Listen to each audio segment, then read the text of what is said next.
시청자 여러분 안녕하십니까? 국정의 바른 소리를 전합니다. 1월 17일 수요일 KTV 대한뉴스 시작합니다.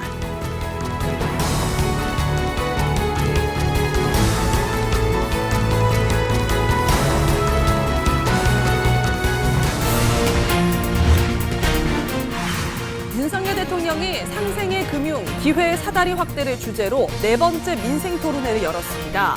윤 대통령은 금융투자소득세 등 경제 논리에 맞지 않는 금융 관련 세제를 과감하게 바로잡아 나가겠다고 말했습니다. 올해부터 주택담보대출도 온라인으로 간편하게 갈아탈 수 있게 됐습니다. 정부는 고금리 대출을 받은 소상공인에게 이미 낸 이자의 일부를 환급해 주기로 했습니다. 취약계층의 신속한 경제활동 복귀와 자활을 위해 금융위 재기와 재도전을 적극 지원해야 할 시점입니다. 북한의 핵미사일 위협에 대응해 한미일 3국이 올해 첫 연합해상훈련을 펼쳤습니다. 훈련에는 미국의 핵추진 항공모함 칼빈슨함도 참가했습니다. 대중교통 지출액의 일정 부분을 돌려받을 수 있는 K패스가 2달 앞당겨 오는 5월부터 조기 시행됩니다. 월 15회 이상 정기적으로 시내버스, 지하철 등 대중교통을 이용할 경우 일반인 20%, 청년층 30%, 저소득층 53% 환급받을 수 있습니다. 첫 소식입니다. 새해 들어서 네 번째 민생 토론회는 상생의 금융을 통한 기회의 사다리 확대가 주제였는데요. 윤석열 대통령은 금융투자소득세의 폐지 등 금융세제에 대한 강한 개혁 의지를 밝혔습니다. 경제 논리에 맞지 않는 금융 관련 세제도 과감하게 바로 잡아 나가고 있습니다. 윤 대통령은 자본시장을 국민과 기업이 함께 성장하는 상생의 장으로 만들겠다고 강조했습니다. 김민아 기자입니다. 정부가 내년 도입 예정이었던 금융투자소득세를 폐지합니다. 대주주 양도소득세 기준을 상향하고 금투세 폐지를 정부의 정책으로 확정했습니다. 경제 논리에 맞지 않는 금융 관련 세제도 과감하게 바로 잡아 나가고 있습니다. 윤석열 대통령은 국민은 증권 상품에 투자해 자산을 형성하고 기업은 사업에 필요한 자금을 조달해 자본시장을 함께 성장하는 상생의 장으로 만들겠다고 밝혔습니다. 개인 투자자들은 금투세 폐지를 반기는 분위기입니다. 우리 주식시장은 현재 지긋지긋한 코리아 디스카운트와 박스피 터널에 갇혀 있는데요. 금투세가 폐지되면 주식시장에 다가올 먹구름을 제거하는 효과에 의해 시중에 있는 대기자금 유입 등으로 증시 활성화가 될 가능성이 높습니다. 개인종합 자산관리 계좌의 납입 한도도 상향됩니다. 연간 2천만 원, 총 1억 원이었던 ISA 납입 한도는 연간 4천만 원, 총 2억 원으로 2배 늘어납니다. 이자 소득에 부과되는 비과세 한도도 2.5배 확대됩니다. 정부는 금투세 폐지로 1조 5천억 원, ISA 세제 지원 강화로 2천억 원에서 3천억 원 수준의 세수 감소 효과를 볼 것으로 전망하고 있습니다. 최근 경영진의 비위로 상장 폐지 위기까지 처한 이 그룹 소액 투자자들. 추정되는 피해 자산 규모만 1조 원에 달합니다. 황당했죠. 거래 재개가 된 당일 장중 재정지 사태가 일어나고 이게 한국 증시사상 초유의 사태거든요. 상법 개정을 비롯해서 집중투표제 도입이라든지 그리고 상장 자체를 좀 엄격하게 심사를 하고 좀 상시적인 감시 체계가 필요하지 않나. 이 같은 소액주주의 권익 보호를 위해 이사의 책임 강화, 주주총회 내실화를 핵심으로 한 상법 개정이 이뤄집니다. 이 밖에 비상장법인도 물적 분할 시 반대 주주에게 주식 매수 청구권을 부여하고 불법 공매도 적발 시 최장 10년간 주식 거래를 제한하는 등 처벌도 대폭 강화해 대차 대주 간 기울어진 운동장도 해소할 방침입니다. KTV 김민아입니다. 네, 이번 토론회에서 윤석열 대통령은 우리 주식시장이 저평가를 받는 이른바 코리아 디스카운트의 해소 의지를 거듭 밝혔는데요. 주식시장의 발전을 가로막는 걸림돌들을 과감하게 걷어내야 한다고 강조하고 정치적인 불이익이 있더라도 할 일은 하겠다고 밝혔습니다. 계속해서 문기혁 기자가 보도합니다. 개인 투자자 등 90여 명이 함께한 상생금융 민생토론회. 화두는 국내 주식시장이 해외보다 저평가를 받는 이른바 코리아 디스카운트였습니다. 국내외 투자자들이나 전문가들은 한결같이 이 원인에 대해서 국내 기업들의 주주보호 미흡을 지적하고 있습니다. 우리나라 기업들은 특정 대주주들을 위한 결정들을 가끔 내리면서 심지어 때때로 소액주주들의 손실을 감수하는 결정을 내리곤 했습니다. 윤석열 대통령도 코리아 디스카운트 해결 의지를 거듭 밝혔습니다. 회사법, 이 상법을 좀 저희가 계속 꾸준히 바꿔나가면서 이 거버넌스가 주주의 이익에 부합하는 결정을 할 수 있는 이제 시스템을 만들어야 되고. 윤 대통령은 과도한 세제도 코리아 디스카운트의 또 다른 원인으로 지적했습니다. 대주주 입장에서 주가가 오르면 세부담이 커진다며 개선 필요성을 언급했습니다. 대주주 입장에서는 주가가 너무 올라가면 나중에 어떻게 되겠습니까? 상속세를 어마어마하게 물게 됩니다. 거기에다가 할증세까지 있어가지고. 윤 대통령은 주식 투자자가 1,400만 명이나 됐다며 주식시장 발전을 저해하는 과세에 대한 인식 전환도 요청했습니다. 과도한 세제라고 하는 것은 결국은 우리 중산층과 서민에게 피해를 준다라고 하는 것을 우리 국민들께서 다 같이 좀 인식을 하고 공유를 해야 이러한 과도한 세제들을 우리가 개혁을 해 나가면서 바로 이런 코리아 디스카운트를 근본적으로 해결할 수 있다.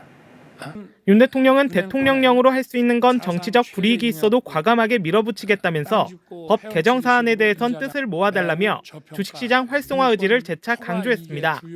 KTV 문기혁입니다. 자, 그러면 토론회를 계기로 정부가 발표한 금융정책을 살펴보겠습니다. 고금리 기조가 장기화하면서 서민들의 이자 부담이 커지는 걸 감안해서 저금리 대출로 쉽게 갈아탈 수 있도록 지원을 확대합니다. 또 이미 낸 이자 가운데 일부를 돌려주기로 했는데 그 규모가 2조 원에 달합니다. 박지선 기자입니다. 통계청에 따르면 최근 1년 사이 부채가 있는 가구의 연평균 이자 비용은 20% 가까이 늘었습니다. 그만큼 이자 부담이 커진 겁니다. 이에 금융당국은 올해부터 온라인 비대면 대출 갈아타기 서비스를 확대해 서민 이자 부담 경감에 나서기로 했습니다. 신용대출에만 적용하던 서비스를 주택담보대출과 전세대출에도 적용해 스마트폰에서 대출 상품을 비교하고 더 낮은 이자로 갈아탈 수 있게 된 겁니다. 윤석열 대통령은 민생토론회에서 대출 비교 플랫폼을 언급하며 금융소비자의 정보 비대칭을 해소하고 공정시장을 조성할 것이라고 강조했습니다. 공개된 투명한 이런 비교 플랫폼을 통해서 불이익을 받지 않고 자유롭게 옮겨갈 수 있는 금융상품을 선택하고 또 바꾸고 하는 데 있어서 자유롭고 공정한 시장을 조성할 것입니다. 자영업자와 소상공인을 위한 대출이자 경감 대책도 마련됐습니다. 고금리 대출을 받은 경우 연 4%를 넘는 부분의 이자를 90%까지 환급받게 됩니다. 정부에서 이렇게 어려운 시기에 이렇게 신경을 써준다는 그런 것 자체가 굉장히 반가운 소식이고요. 모든 소상공인들이 이렇게 전체적으로 혜택을 받을 수 있도록 또 없는 서민들을 위해서 그것도 이 이자도 너무 비싸고 그런 것 좀 내려주고 상인들을 위해서 나라에서 뭐 또 지원도 해주고 그런 점이 좋지 뭐. 은행권에서 고금리 대출자 187만 명에게 1조 6천억 원이 환급될 예정으로 1인당 최대 300만 원까지 돌려받고 비은행권 대출자 40만 명에게도 총 3천억 원의 이자 환급이 이루어집니다. 대출 연체 기록을 삭제해주는 신용 사면도 실시됩니다. 팬데믹 이후 불가피하게 어려움을 겪은 취약계층의 신속한 경제활동 복귀와 자활을 위해 금융위 재기와 재도전을 적극 지원해야 할 시점입니다. 오는 5월까지 그동안 연체된 금액을 전액 상환할 경우 연체 기록이 남지 않아 향후 신용평가나 금융거래에서 불이익을 받지 않도록 지원하는 겁니다. 이에 따라 서민과 소상공인 최대 290만 명이 혜택을 볼 전망입니다. 기초수급자에 대해선 신속 채무조정 특례를 확대 적용합니다. 대출이자 감면폭을 최대 70%까지 확대해 이자 부담을 대폭 낮출 계획입니다. 다시 연체하거나 불법 사금융으로 빠지는 일이 없도록 금융당국은 취약계층 26만 명을 대상으로 맞춤형 일자리를 지원해 원활한 재기도 돕는다는 방침입니다. KTV 박지선입니다.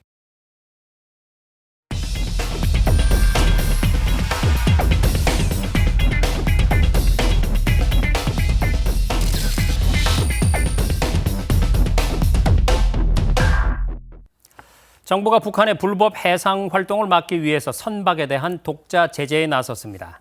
우리 정부의 선박 독자 제재는 지난 2016년 이후에 8년 만인데요. 취재기자와 함께 자세한 내용을 알아보겠습니다.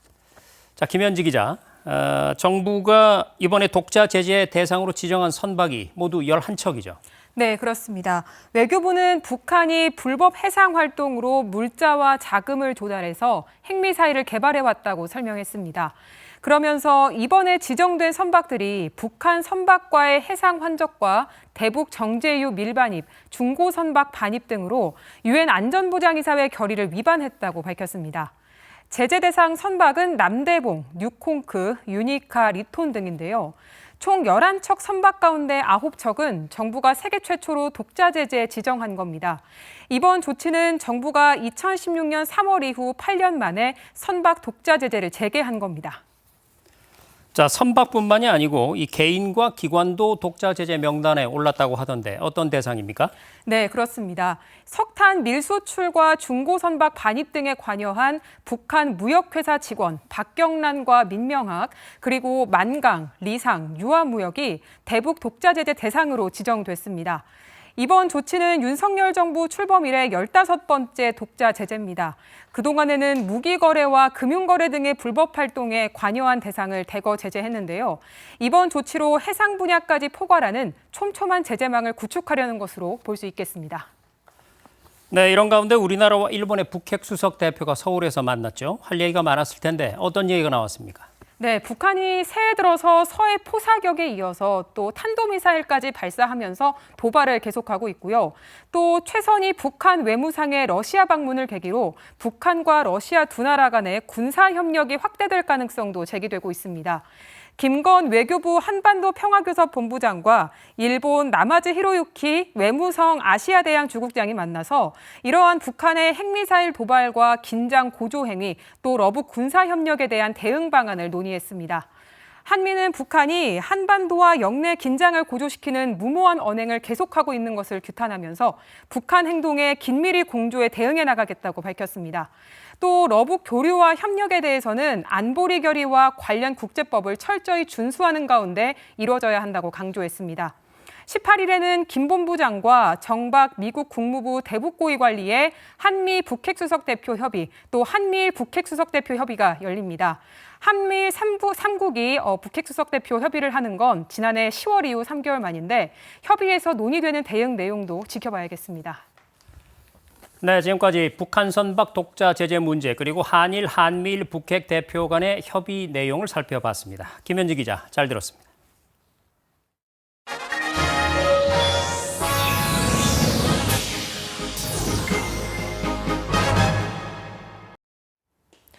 북한의 핵과 미사일 위협에 대응해 우리나라와 미국, 일본 세 나라가 올해 첫 연합 해상훈련을 펼쳤습니다. 우리 해군과 일본 해상자위대 이지스 구축함, 미 해군의 핵추진 항공모함 등이 참여했는데요. 확고한 한미일 공조태세를 확인한 대규모 훈련 현장을 김연아 기자가 전해드립니다. 미국의 핵추진 항공모함 칼빈슨함이 참가한 가운데 한미일 3국이 해상훈련을 펼쳤습니다. 합동참모본부는 한미 해군과 일본 해상자위대가 지난 15일부터 사흘간 제주 남방 공해상에서 해상훈련을 실시했다고 밝혔습니다. 이번 훈련에는 우리 해군 이지스 구축함인 세종대왕함 등 2척과 미 해군의 핵추진 항공모함 칼빈슨함 등 5척, 일본 해상자위대 이지스 구축함 콩고함 등 2척 등 모두 9척이 참가해 대규모로 치러졌습니다. 칼빈슨함이 한반도에 전개한 건 지난해 11월 이후 약 2달 만입니다. 니미츠급 원자력 추진 항공모함인 칼빈슨함은 길이 333m, 폭 77m로 축구장 3개 규모, 배수량 약 10만 톤에 달합니다. 최신 스텔스 전투기 F-35C와 슈퍼호넷 전투기, 호크아이 조기 경보기, 대잠수함기 등 약 90대의 항공기가 탑재된 것으로 알려졌습니다. 한미일은 이번 훈련에서 최근 북한의 핵미사일 위협과 수중 위협에 대한 억제 대응 능력 향상과 함께 대량 살상무기 해상 운송에 대한 해양 차단 등 해양 안보 위협 대응에 중점을 뒀습니다. 김명수 합참의장은 훈련 첫날 칼빈슨함을 방문해 한미일 해상훈련은 북한의 핵미사일 위협을 억제 대응하는 데 핵심적으로 기여해왔다고 평가했습니다. 그러면서 단연간 3자 훈련 계획에 따라 한미일 공조태세를 더 강화해 나가겠다고 강조했습니다. 합참은 북핵과 미사일 대응 능력을 높이는 동시에 북한의 위협에 대한 공동 대응 역량과 의지를 보여준다는 데 의미가 있다고 설명했습니다. 앞서 지난해 11월 한미일 3국은 국방장관 회담을 통해 올해 1월부터 단연간 3자 훈련을 실시하기로 합의했습니다. KTV 김연아입니다.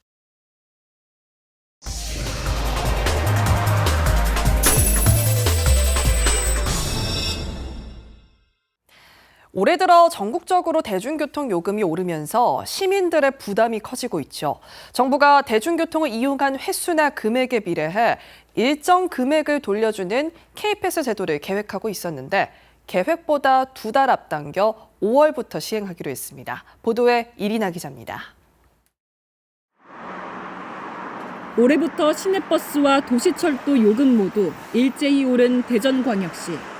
지난 2015년 요금 인상 후 9년째 동결돼 왔지만 인건비와 연료비 상승, 코로나19 이후 수익금 감소로 올해부터 일반 요금 기준 250원에서 300원가량 인상됐습니다.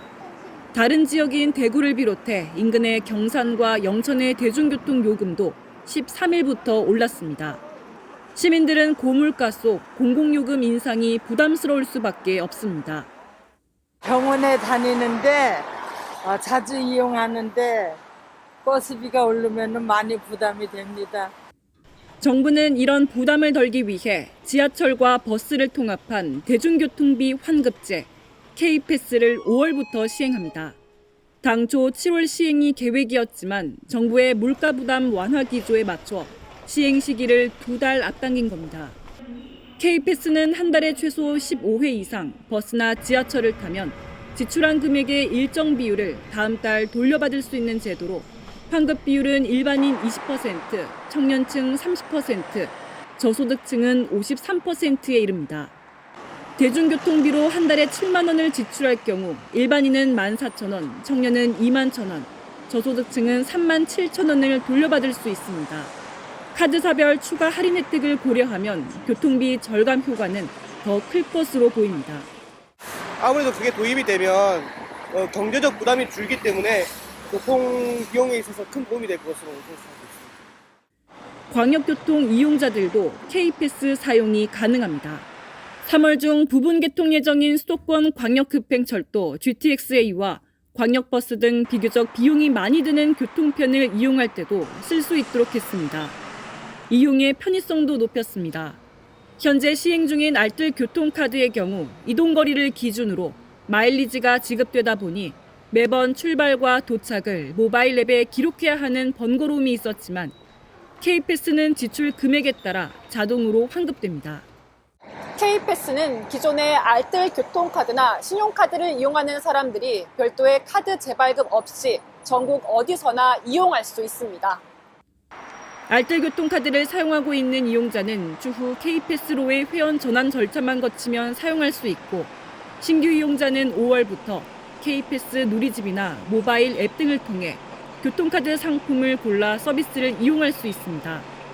국토교통부는 다음 달부터 알뜰 교통카드 이용자를 대상으로 회원 전환 절차를 안내할 예정입니다. KTV 이리나입니다.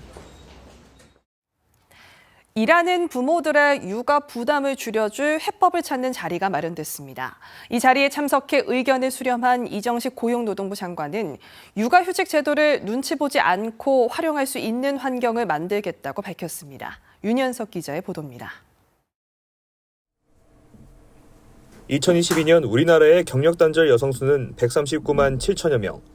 이 중 42%에 해당하는 59만 7천 명은 육아로, 22%에 해당하는 31만 8천 명은 임신과 출산으로 경력이 단절됐습니다. 일과 육아를 병행할 수 없는 사회구조가 여성의 경력 단절로 이어지고 있다는 지적에 정부는 지난 4일 2일 가정 양립 지원 방안을 발표했습니다. 현장의 소리를 듣는 자리도 마련했습니다. 이정식 고용노동부 장관은 중소기업 근로자와 중소기업 사업주, 전문가 등과 간담회를 열고 일하는 부모의 육아 부담을 완화하기 위한 해법을 논의했습니다. 간담회에 참석한 근로자들은 현행 육아지원제도의 활성화를 위해 휴직기간 소득보전 강화, 육아기 근로시간 단축제도 확대 등이 필요하다고 건의했습니다.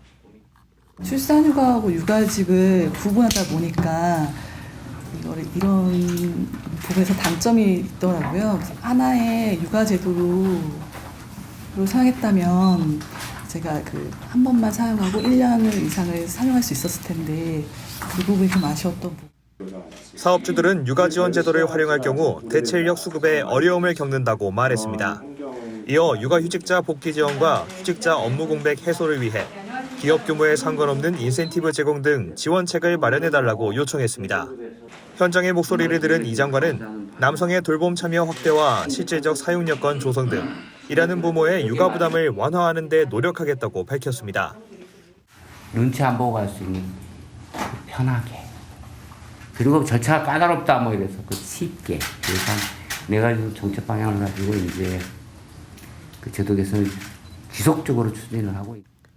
또 육아휴직이나 근로시간 단축 등 일육아 지원 제도를 확대해왔지만 국민의 어려움을 충분히 해소하지 못했던 것 같다며 이를 해결하기 위해 지금까지와 전혀 다른 차원의 접근을 시도하겠다 밝혔습니다.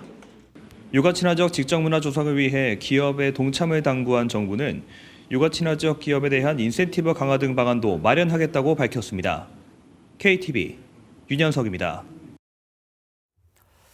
네, 이번 주 금요일 동계 청소년 올림픽의 개막을 앞둔 강원도로 한번 가보겠습니다. 전 세계 청소년 선수들의 보금자리가 될 강릉 선수촌이 지난 15일에 문을 열었는데요.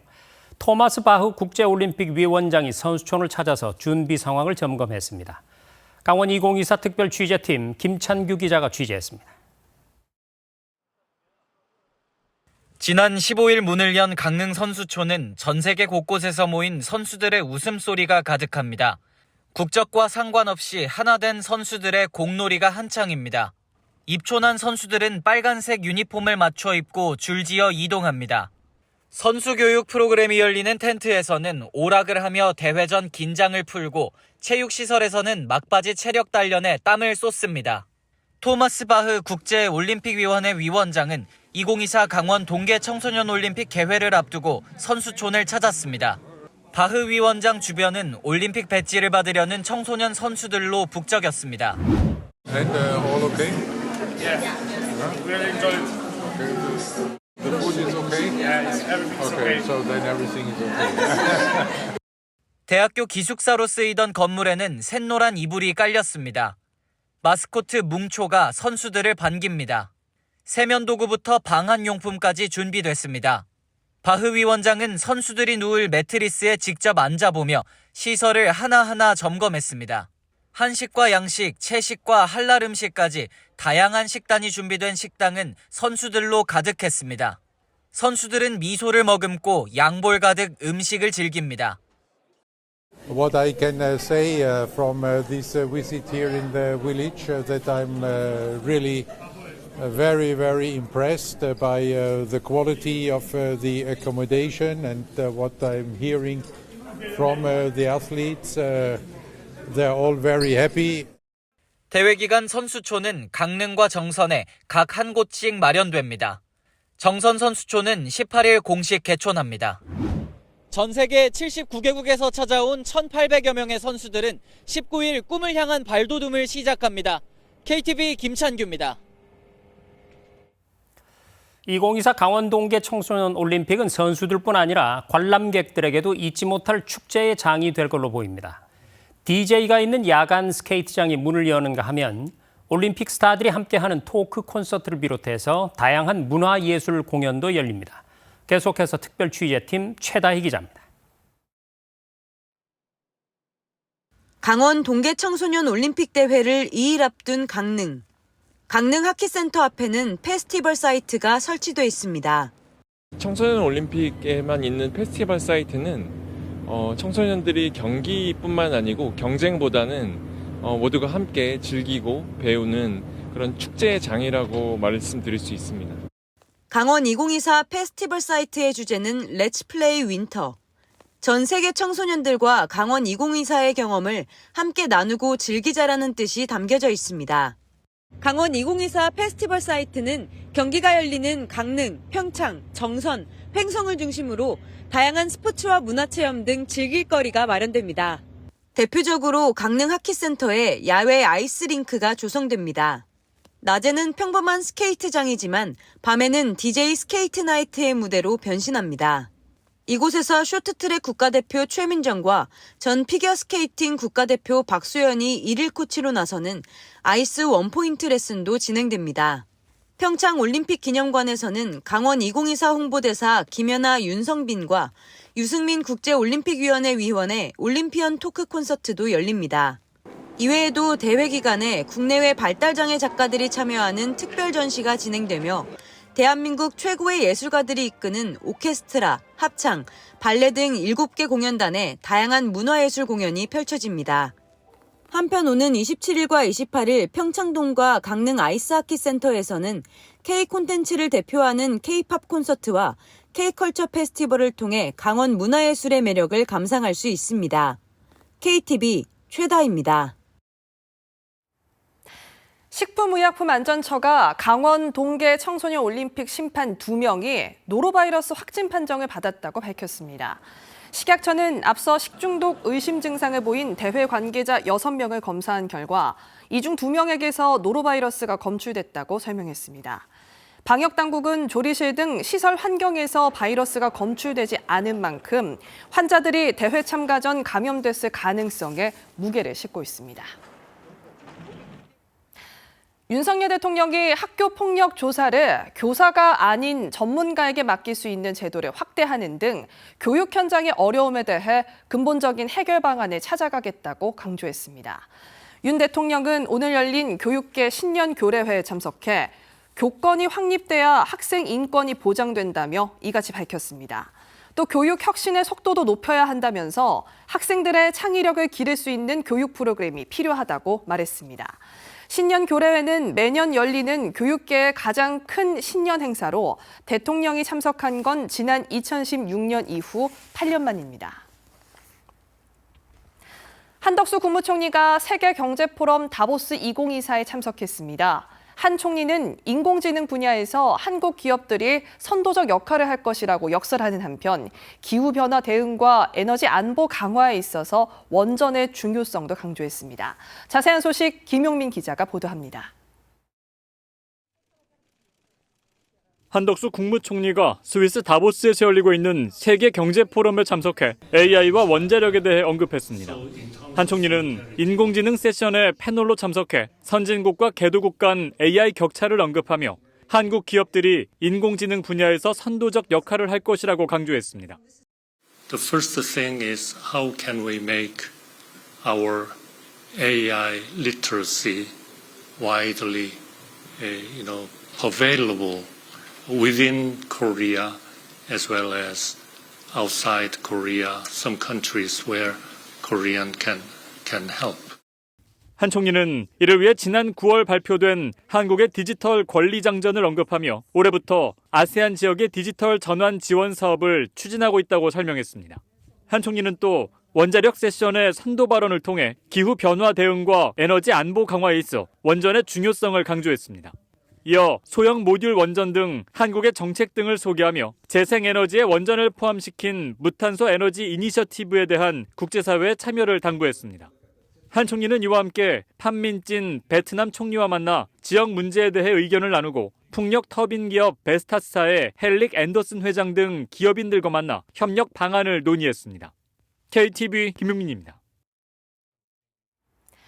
히토류는 전기자동차와 스마트폰 같은 첨단 산업 전반의 필수적인 원료입니다.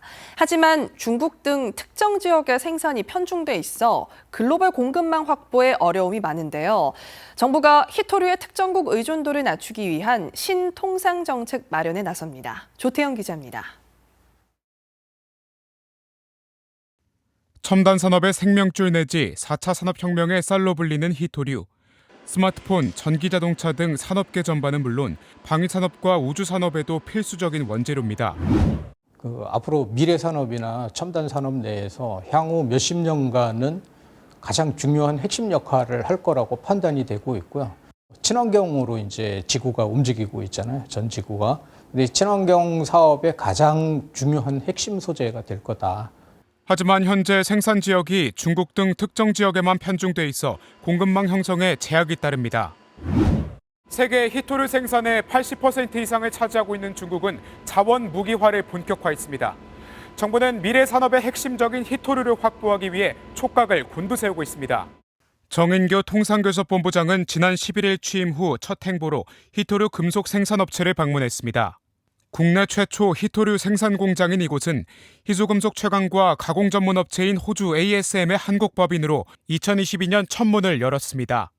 이날 정 본부장은 히토류에 대한 특정국 의존도를 낮추고 안정적인 공급망을 구축할 수 있도록 산업정책과 연계된 신통상 전략을 추진하겠다고 밝혔습니다. 산업부는 히토류 연구 자석을 산업공급망 3050 전략의 공급망 선도 8대 프로젝트로 지정한 바 있습니다. 또 정 본부장은 글로벌 공급망의 불확실성이 심화되는 상황에서 국내 기업 간 협력도 강조했습니다. 히토류 금속의 원료 공급부터 최종 양산, 소비까지 자립적인 국내 밸류체인이 필요하다는 겁니다. 우리 경제는 중간재 수입 의존도가 높아 글로벌 공급망 교란에 민감합니다. 미국, 일본, EU 등 주요 국가 연대 강화, 풍부한 자원, 성장 잠재력을 가진 아프리카, 동남아 등 신흥국가. 한편 정 본부장은 자유무역 협정과 무역 투자 촉진 프레임워크 등 59개국과 맺은 통상 네트워크를 이용해 통상 중추국으로 도약하겠다는 비전을 제시했습니다. 아울러 인도태평양 경제 프레임워크, 공급망 협정 등을 전략적으로 활용해 공급망 안정화 방안을 마련하겠다고 밝혔습니다. KTV 조태영입니다.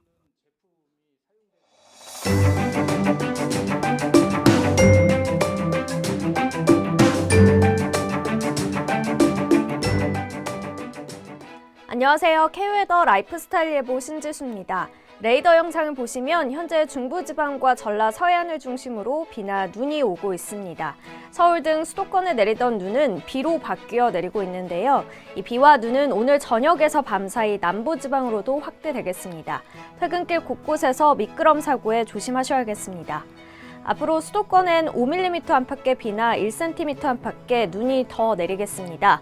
수도권을 포함한 서쪽은 내일 오전까지 눈비가 그치겠지만 동쪽과 제주도는 내일 오후에도 이어지는 곳이 있겠는데요. 특히 강원 산간은 내일까지 최고 8cm의 많은 눈이 내려 쌓이겠습니다. 다음은 자세한 지역별 날씨입니다. 중부지방 새벽부터 아침 사이 눈, 비가 그치겠고 아침 기온 서울과 대전 2도로 시작해 낮에는 9도 예상됩니다. 동해안 지방은 내일 종일 강수가 예상됩니다. 아침 기온 강릉과 울진 5도 보이겠고 낮에는 강릉 7도, 울진 9도 예상됩니다. 남부지방 경상권은 저녁까지 비가 오는 곳이 있겠습니다. 아침 기온 전주 8도, 대구 5도로 출발해 낮 기온 10도까지 오르겠습니다. 내일 전해상에 비가 내리겠고 물결은 동해상에서 최고 4m까지 매우 높게 일겠습니다. 일요일까지 동해안과 남부 곳곳으로는 비나 눈이 자주 오겠습니다. 또 다음 주 화요일에는 서울 아침 기온이 영하 11도까지 떨어지겠습니다. 날씨였습니다. 네, 전국적으로 눈비가 내리는데 특히 중부지방의 경우 비나 눈이 내려도 미세먼지는 여전하다고 합니다. 조금 번거로우시더라도 외출 때는 우산과 함께 마스크도 꼭 챙기시는 게 좋겠습니다. KTV 대한뉴스 오늘 저희가 준비한 소식은 여기까지입니다. 시청해주신 여러분 고맙습니다.